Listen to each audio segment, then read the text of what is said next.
pour le festival du dimanche à Radhakripa-Rouen. Donc aujourd'hui, on va lire un verset de la Bhagavad Gita. Avant de commencer, on va réciter encore un mantra. Vous pouvez répéter après moi.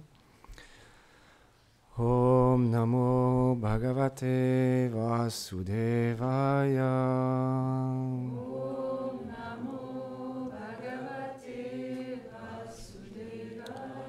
Om Namo Bhagavate Vasudevaya. Om Namo Bhagavate Vasudevaya. Om Namo Bhagavate Vasudevaya. Om Namo Bhagavate Vasudevaya. Donc c'est le verset 29 du deuxième chapitre de la Bhagavad Gita.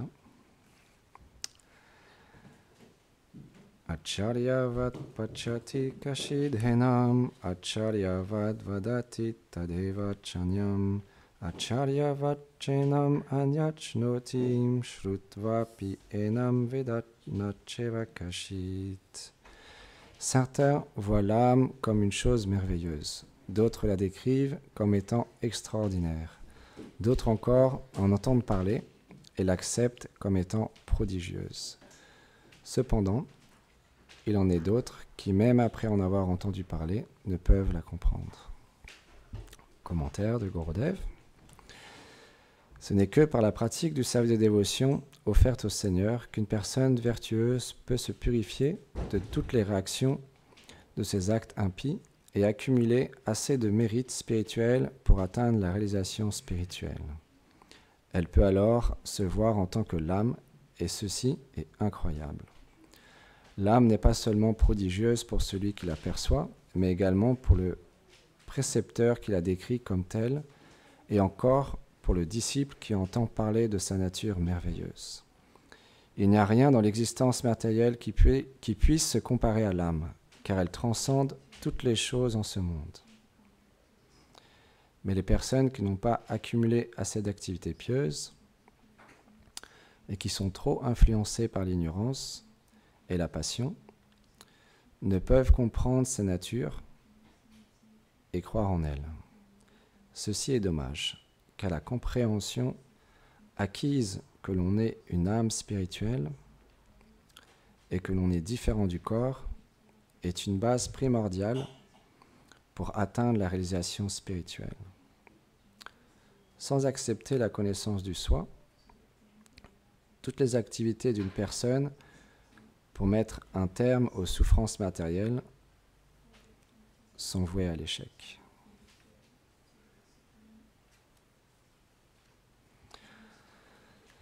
Om Ganati Milandasya Ganam Janam Sharakayam Shakshumitam Yena Tasmai Shigurave Namaham Namaham Vishnu Padaya Krishna Preshtaya Bhutare Shrimate Bhaktivedanta Swami Nitinamine Namaste Sarasvati Deve Gauravani Pracharine Nirveshesha Shunyavadi Pashyatya Deshatarine Jai Shri Krishna Chaitanya Prabhu Nityananda Shri Advaita Gadadhar Shivasadi Gaura Bhakta Vrinda Hare Krishna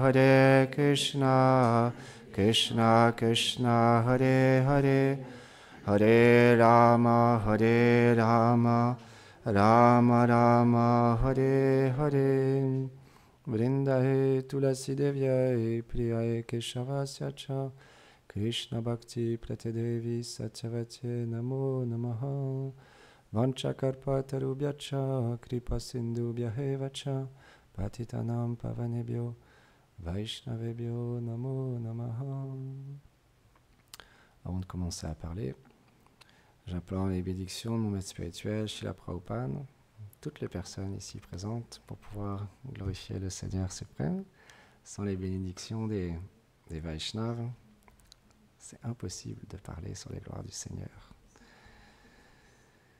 C'est un très très beau verset, c'est une bonne nouvelle pour nous.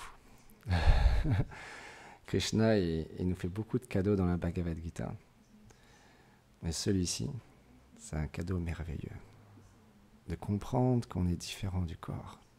Parce qu'il y a tellement de difficultés, tellement de souffrances avec le corps.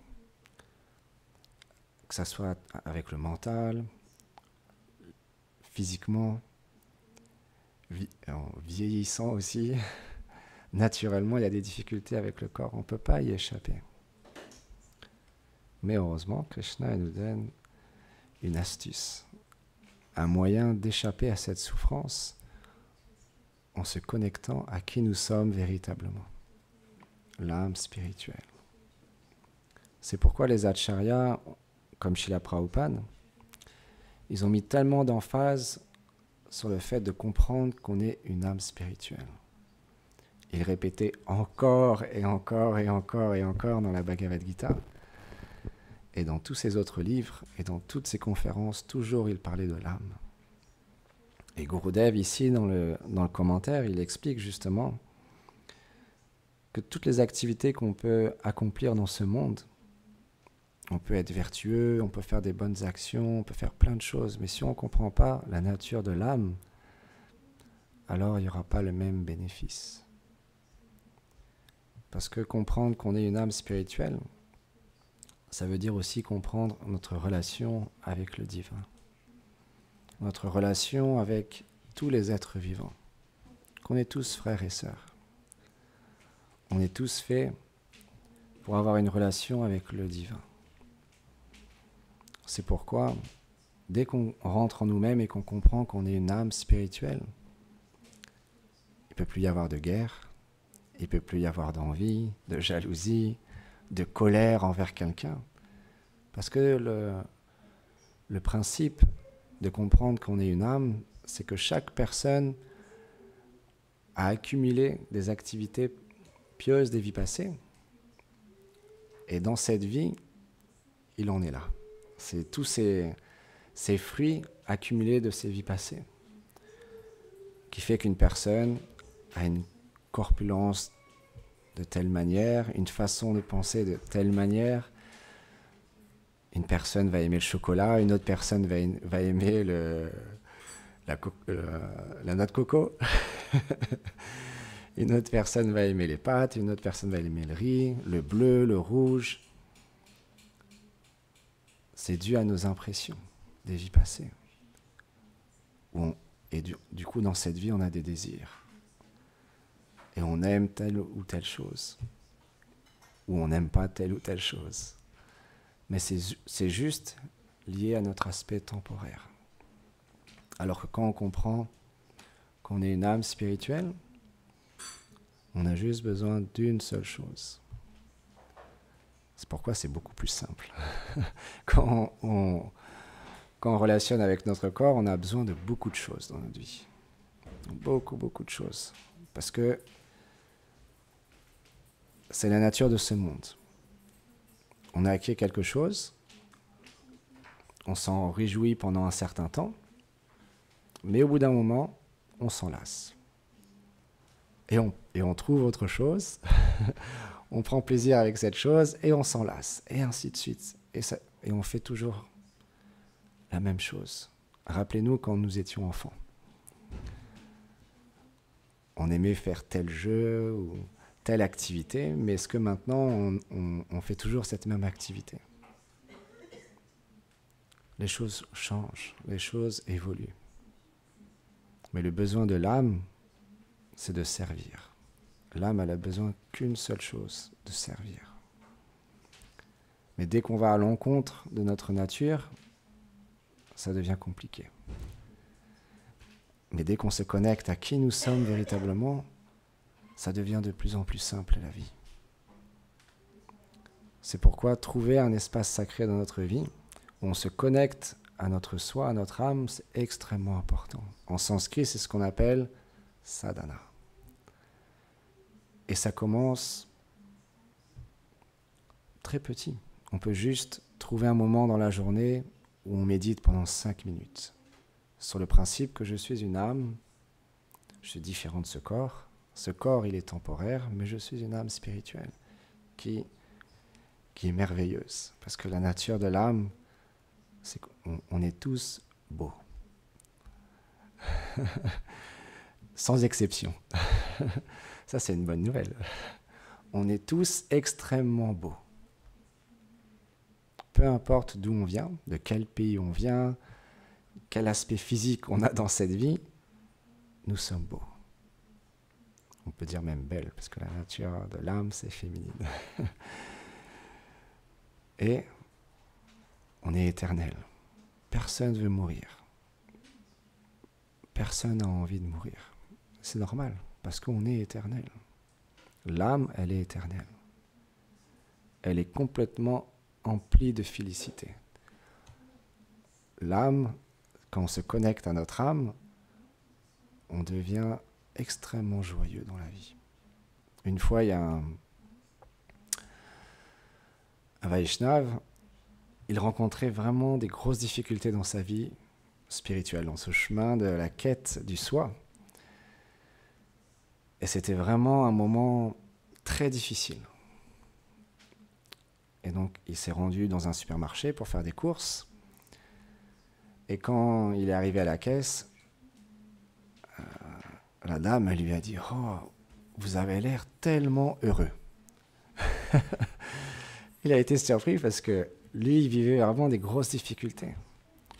Dans sa vie, en ce moment, il avait vraiment beaucoup de difficultés. Mais pourquoi elle lui a dit ça? Parce que malgré les difficultés, il était sur le chemin, il est toujours de l'éveil du soi. Et il y a un bonheur spécial. C'est que même dans les difficultés, il y a un rayonnement qui est là. Il y a une beauté qui est là. Et ça se sent. Parce qu'on est en train d'éveiller notre véritable nature. Et ça, c'est puissant. Ça, c'est extrêmement rare, une personne qui veut s'éveiller à sa véritable nature. Parce que tous les jours, on nourrit notre corps. On se lève, on se brosse les dents, on prend une douche, on s'habille. Ensuite, on prend un petit déjeuner. On prend soin du corps. Et il y a besoin de prendre soin du corps. Mais la nourriture de l'âme, elle est extrêmement importante aussi. C'est pourquoi on devrait aussi, tous les jours, prendre soin de nourrir notre âme. C'est comparé comme une plante, la bhakti. C'est une plante de la dévotion qui demande qu'une seule chose, c'est de grandir, de devenir de plus en plus belle, d'émaner de parfums de plus en plus merveilleux. Mais pour pouvoir arroser cette plante, on a besoin d'entendre, de parler, de chanter, de danser pour le plaisir du Seigneur. Et de cette manière-là, on éveille notre âme. Et Srila Prabhupada, il explique que c'est un processus qui est extrêmement simple, extrêmement joyeux. Parce que à chaque instant, on se rapproche de qui nous sommes véritablement. Comme Ananda Vrindavan disait l'autre jour, il n'y a pas de retour en arrière. Dès qu'on met la marche avant vers la bhakti, vers la dévotion, c'est fini. Krishna, il a un œil sur nous. Ah, ça y est, il a le désir de revenir vers moi. Il a le désir de vouloir retrouver cette relation qu'on a ensemble. Parce que Krishna, le Seigneur suprême, il aime tous les êtres. Et il attend qu'une seule chose, c'est qu'on se tourne vers lui. Qu'on accepte notre nature, d'être un serviteur. Ça peut paraître difficile d'accepter d'être un serviteur dans ce monde parce que ce n'est pas ce qu'on nous enseigne à l'école. On ne nous apprend pas à être un serviteur, on nous apprend à être un chef d'entreprise ou être un patron, ou d'être fort et d'avoir du pouvoir, de l'argent. Mais d'être un serviteur, ce n'est pas ce qu'on nous enseigne. C'est ce que les sadhus, les saints nous enseignent. De redécouvrir notre nature d'être un serviteur. C'est pourquoi on a besoin d'associations avec des personnes saintes. Et bien sûr, ce qui est vraiment incroyable, c'est qu'on peut être riche, on peut avoir du pouvoir, on peut être renommé, mais rester un serviteur. Rester dans notre véritable nature. On peut avoir toutes ces choses, Comme Yudhishthir. Yudhishthir, il dit, oh Seigneur suprême, s'il te plaît, donne-moi un royaume immense, beaucoup d'opulence. Et Krishna lui dit, mais pourquoi tu veux toutes ces choses-là? Pourquoi tu me demandes ça? Parce que Krishna, il connaît le cœur de son dévot, et il sait que son dévot, il ne demande pas ce genre de choses. Mais Yudhishthir, il lui dit, je veux simplement que tu me donnes toutes ces choses pour donner la foi aux êtres de prendre refuge en toi. Parce que de cette manière-là, les êtres verront que je suis ton ami, et pourtant, j'ai beaucoup de richesses, j'ai un grand royaume, et ils deviendront attirés. Donc on peut rester un serviteur dans toutes les situations, sans exception. Il n'y a pas de situation défavorable à l'éveil spirituel. On peut, dans notre travail, être absorbé dans qui nous sommes véritablement et agir en conscience et en relation avec notre lien d'amour avec le Seigneur suprême. Tout est possible. C'est simplement une question de désir, de vouloir, de désirer éveiller qui nous sommes véritablement. Et ça peut prendre du temps, parce qu'on a tous un bagage des vies passées différent. Et selon cette sukriti, ces activités pieuses des vies passées, alors on aura un désir plus ou moins intense d'éveiller notre réalité. Et parfois, par bonne fortune, on rencontre des saints Vaishnavas qui font que même si on n'a pas beaucoup de sukriti, même si on n'a pas forcément un désir intense d'éveiller notre réalité, à travers cette association, on peut cultiver et développer un désir plus grand. Parce que les Vaishnavas qui sont éveillés à leur véritable nature, ils désirent qu'une seule chose, c'est que les êtres s'éveillent à leur véritable nature. Donc à leur contact, sans s'en rendre compte, sans même s'en rendre compte, graduellement, ce désir vient en nous. Et c'est ça qui est merveilleux. C'est le pouvoir de l'association. Et c'est pourquoi on organise, par exemple, des retraites. Au mois d'octobre, on va organiser une retraite spirituelle pour donner l'opportunité à certaines personnes de prendre le temps de se connecter à ce soi intérieur. Prendre le temps de faire une pause dans ces activités quotidiennes qui, extérieurement parlant, nous prennent beaucoup d'énergie. Prendre soin du corps, ça prend tellement d'énergie. Aller travailler, ça prend tellement d'énergie. Dans ce monde, tout ce qu'il y a avec le corps, ça prend tellement d'énergie. C'est pourquoi, tous les jours, on a besoin de prendre du temps aussi pour éveiller notre âme, pour nourrir notre âme. C'est comme quand on veut partir en vacances. On ne va pas oublier de faire le plein de gasoil avant de partir. Parce que sans ça, on n'arrivera pas à la destination. Donc on va aller à la station-service et on va faire le plein. On va nourrir la voiture.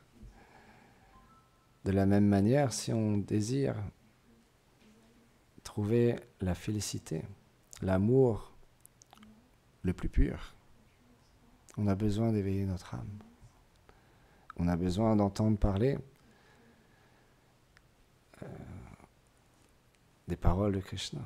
Qu'est-ce que Krishna il dit par rapport à l'âme et par rapport à la relation de l'âme avec le Seigneur suprême? Comment tout ça fonctionne? Comme, je ne sais plus si c'est Govinda Maharaj ou Ananda qui disait l'autre jour, tout est expliqué dans la Bhagavad Gita. Je crois que c'est Govinda Maharaj. Et c'est vrai. Krishna, il a tout expliqué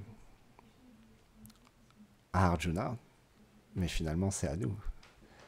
Parce que Arjuna, il est une personne toujours éveillée à sa véritable nature.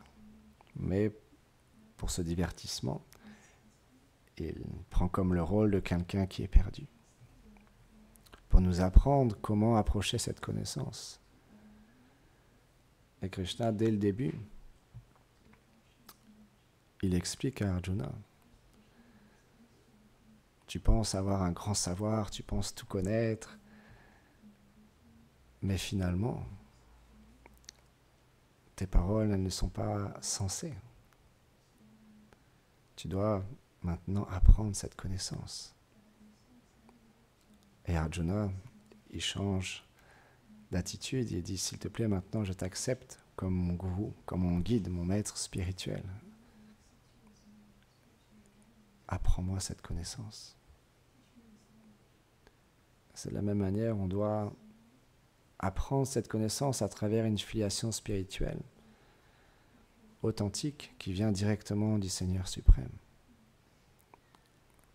Parce que tous ces maîtres spirituels, tous ces guides spirituels qui ont vu le Seigneur suprême, quand ils écrivent, alors leur écrit est pur. Et il transmet la connaissance parfaitement.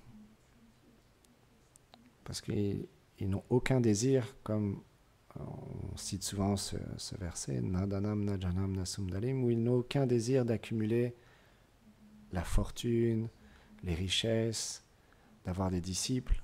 Leur seul désir est de transmettre cette connaissance d'une manière pure, pour que les êtres s'éveillent à leur véritable nature.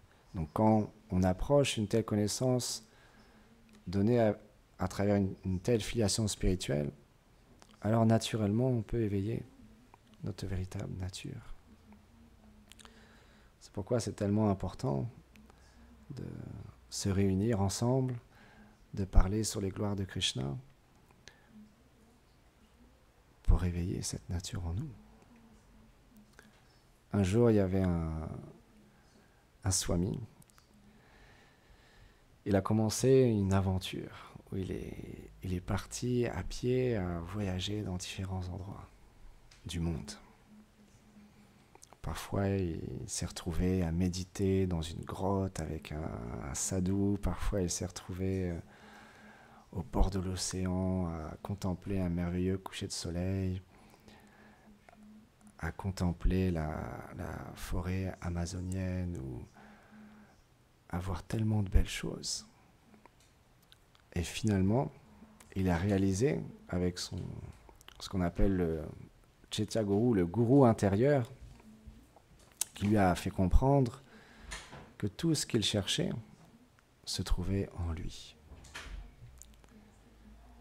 Que la chose la plus merveilleuse qu'il pourrait trouver, elle était là, juste là, à l'intérieur de lui-même.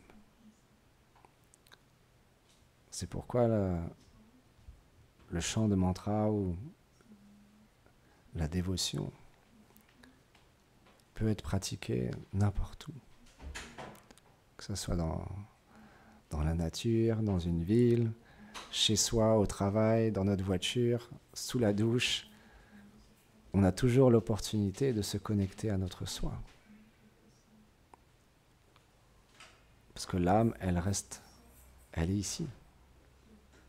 Et l'âme suprême aussi est présente. Le Seigneur suprême accompagne tous les êtres vivants dans ce monde. Donc c'est très facile de se connecter quand on le désire. C'est juste une question de désir et de connaissance.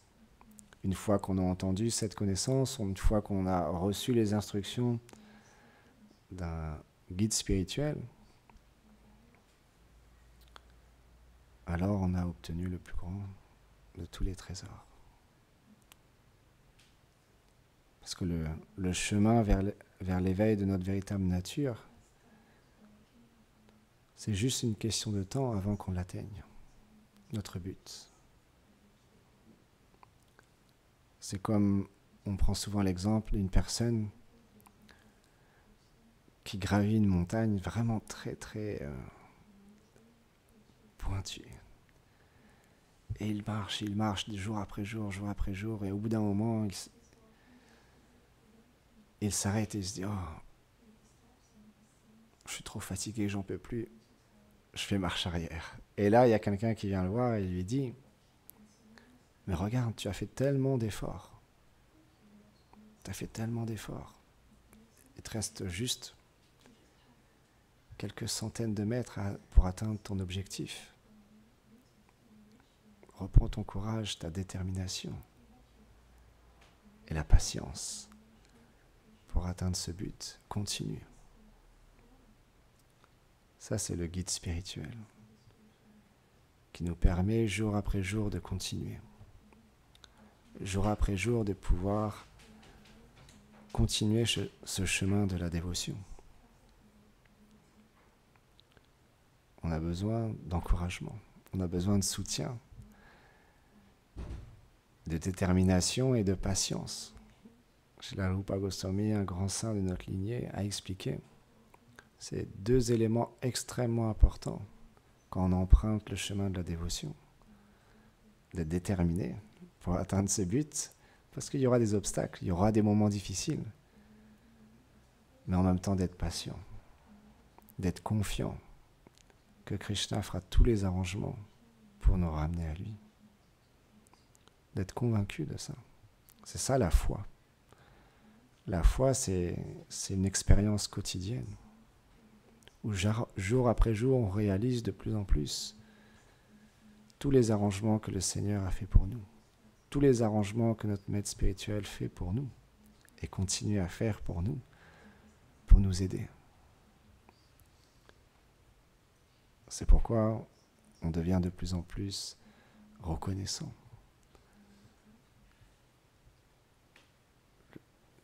Du miracle de la vie qui nous a permis de rentrer en contact avec une telle philosophie, une telle description de la beauté du Seigneur suprême et de ses divertissements, de ces échanges d'amour éternel qu'il a avec ses associés. On a juste à tourner notre tête et contempler les merveilleux tableaux de Rasalila pour comprendre les doux échanges d'amour que le Seigneur a avec ses associés. Et bien sûr, quand le rideau ouvrira sur notre droite, on aura juste à tourner notre tête pour contempler les déités qui sont ici présentes. C'est le monde qui nous attend. Où Srila Prabhupada, il explique à chaque pas, c'est une danse. Chaque jour est un festival. Imaginez-vous, chaque jour, c'est un festival. C'est ça qu'on veut. Développer des sentiments d'amour pour le Seigneur et ses associés. Et pour ça, il faut être patient. Et il faut être déterminé. On prend l'exemple d'un agriculteur. Il y avait deux agriculteurs, des frères. Il y en avait un, ils étaient dans un endroit où ça faisait tellement de mois qu'il n'avait pas plu. Il y en a un, il s'est découragé. Il s'est dit, bon, ça ne sert plus à rien que je prépare le terrain, que je plante des graines, parce que là, ça fait des mois qu'il ne pleut pas. À quoi ça sert que je continue ? Mais l'autre, il était convaincu. Il était déterminé, il avait la foi que oui, très prochainement, il va pleuvoir. Donc, il était déterminé. Mais il était patient. Jour après jour, il continuait à entretenir la terre, à préparer le terrain jusqu'à temps qu'il pleuve. C'est ça notre philosophie. C'est dans une attente active où on accomplit le désir du maître spirituel, on comble les désirs des Vaishnavas pour toucher leur cœur, qu'ils nous transmettent tous les joyaux qu'ils ont dans leur cœur.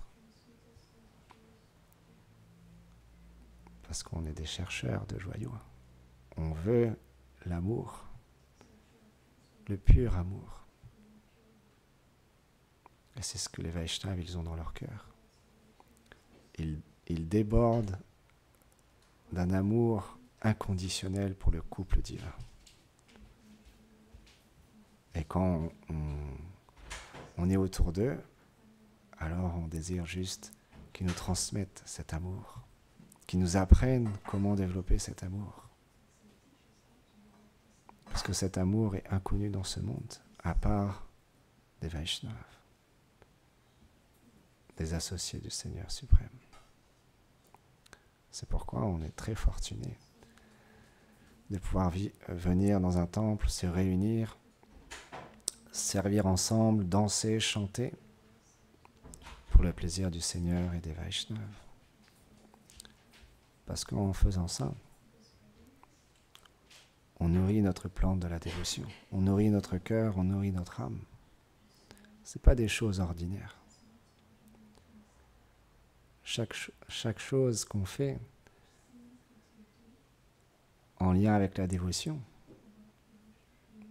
ça nourrit notre plante de la dévotion. Ça éveille notre réalité. On doit juste continuer et être patient. Merci beaucoup. Go Premanande Hari Bol.